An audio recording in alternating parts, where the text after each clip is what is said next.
This video is to quickly go through some of the functionality from the admin side of the Omeka site for the Vassar College costume collection. So this is, you're seeing the dashboard that is the main page that will be the starting point once you log in with an admin account. So you can see that I'm logged in here on the top right. Just to go quickly through this, the dashboard is just that. It will show an overview of statistics and recent changes to the collection. Items is a list of all the items with the most recent first. You can do some filtering here, but you can again kind of see it at a high level, some details about different items. You can also search here. So for example, I'm going to search for a particular dress. I can't remember the number for it, but I can remember some of the details. And I can see that I get results for exhibit pages and photographs. The main thing that I want to find, though, is the actual dress. And here it is. So from here you can see that it has a simple display with all of the metadata, all the related files, tags, etc., etc. Just so you can get a quick view of what it's like to edit an item, which will also give you a sense of what it's like to add an item. If I click on the button to edit, I get a tabbed page with several different web forms where I can edit data, also add new data. You can get a sense from this what it would be like to add an item and start from scratch. Also, you'd have the same form that you'd just be filling things in. And notice that for each of these, part of the customization to the site has been to put in instructions for catalogers, so they can see some examples or have an idea of what they're supposed to put in there.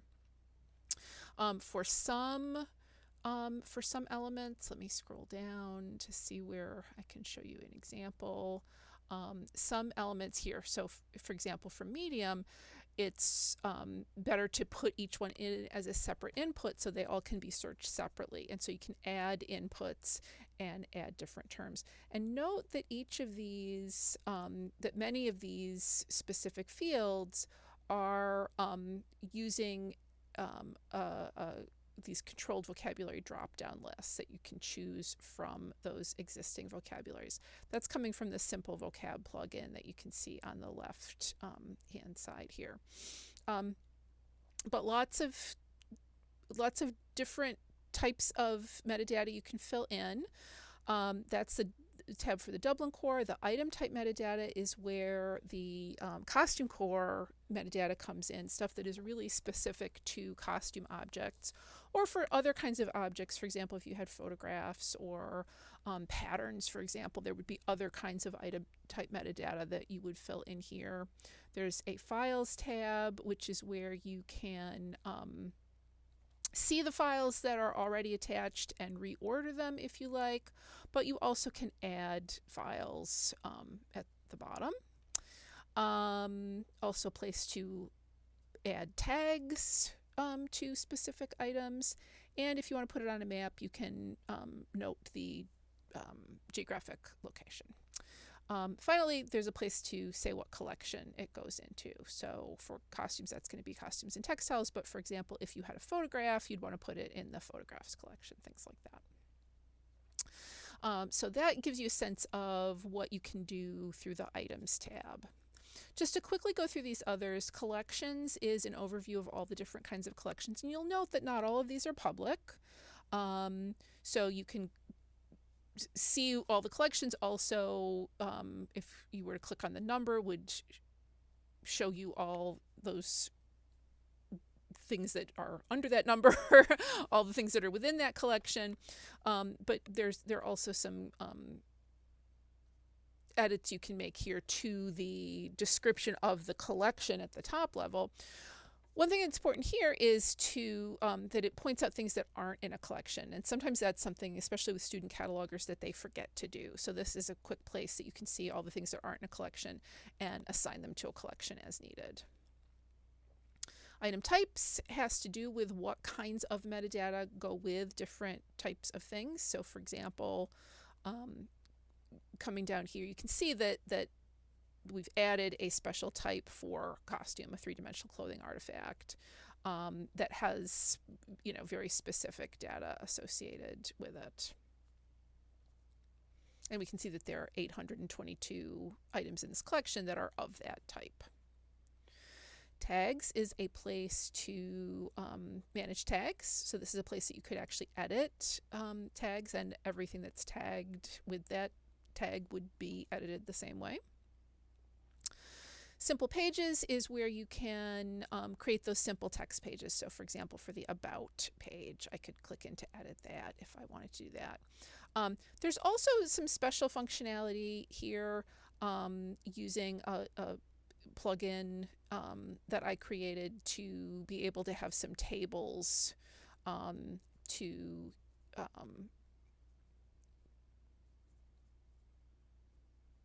to work with, to do pull lists of the collection or to do inventory, things like that. So those can be accessed from here. They technically are public, but they don't show up in the public navigation. Exhibits is the place, once again, here you're seeing that there are some exhibits in here that are not public. The ones that have stars are the ones that are featured and therefore show up on the home page. And this is the page from which you can do all of that. You can click to edit any of the exhibits, and that's where all the magic happens to enter text, associate photographs, all the work that goes into designing exhibits happens from there. Simple vocab is where you can provide the vocabulary terms that will appear in drop-down lists, and you can see of all the different elements of metadata, the ones that have little stars are the ones that already have controlled vocabulary lists associated with them, and this is the place that you can add or edit that. Derivative images lets you, gives you different ways of creating thumbnail images when you upload photos. Most of the time the default settings for this are fine, but this gives you some added control if you ever need it. Not very often. Map gives you a view of the map if you are using geolocation data, a way of searching it. Job diagnostics is fairly specialized. It's really more for system administration. If something is going wrong with some of the functionality, this is a way to kind of debug and figure out what's going on with that. Bulk editor provides some ways of doing just that, making bulk edits as needed. Again, this doesn't come up much, but you can see there are lots of options for different kinds of edits if you need it. CSV import is the plugin that lets you export and also re-import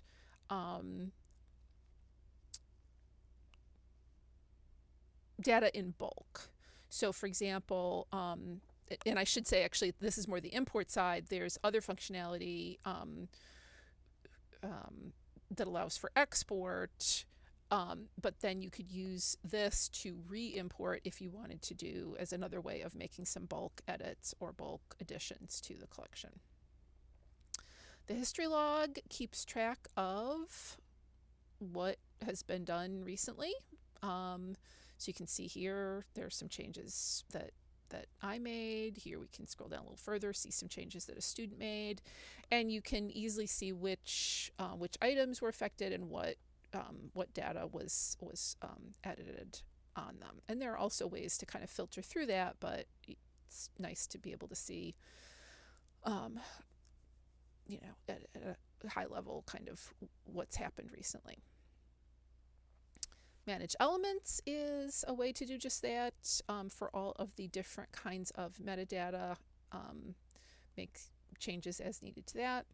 And finally, reassign files. This is for the case where You might have an image that was attached to one item, but you actually want to reassign it to a different item. Again, this doesn't come up much, but this makes it easier to do when it does come up. Just a few other quick things, just to point out that not all of the functionality appears in this menu on the side. Some of it is through the configuration pages for the plugins themselves. So if I click on the plugins tab here on the top, you'll see the list of all the plugins that have been installed. If any of them, if they're activated, you're going to see that there's the option to deactivate them or even to uninstall them. If they're not currently active, there's an option to activate them. In most cases, if they're not activated, it's for a reason. And they perhaps could be uninstalled someday. In some cases, things are kept around rather than uninstalling them because there may be data that was accumulated when they were active that you want to keep for posterity, etc. So here's that CSV export I was talking about. Here's the plugin that provides that functionality. You can see there are lots of different plugins that provide functionality that doesn't necessarily appear here in this menu, but actually may appear in the editing pages or in the actual navigation of the site itself. So lots of stuff going on here. You know, lots of great plugins provided from the Omeka community that make all the magic run here. Thinking about some of the different plugins, for example, under the Facets plugin, you can click on the button to configure, and you can see, for example, that you can choose which elements to include as facets in that sidebar with the search filters. So potentially every different element in this site could be included. Obviously, that would be way too much. So you can carefully choose which of those you want to do here. So any of these different configure buttons give you functionality like that in very specific ways. Appearance is another place that you can change a bunch of the settings. So this site has a customized theme that I created. If you ever want to configure different parts of that, this is where you can do some of those controls about what's displayed on the home page, etc. Here's where you can change that homepage text, things like that. Notice that also here for the navigation, you can control how different pages are nested under each other, for example, and other assorted settings here. So not to go into detail here, there are other tutorials from Omeka itself that talk you through more of these, but just to give you a sense of how this is laid out here. Users, we don't need to look at, that's pretty self-explanatory. Settings also, there are some different kinds of settings that are under this tab that you can take a look at.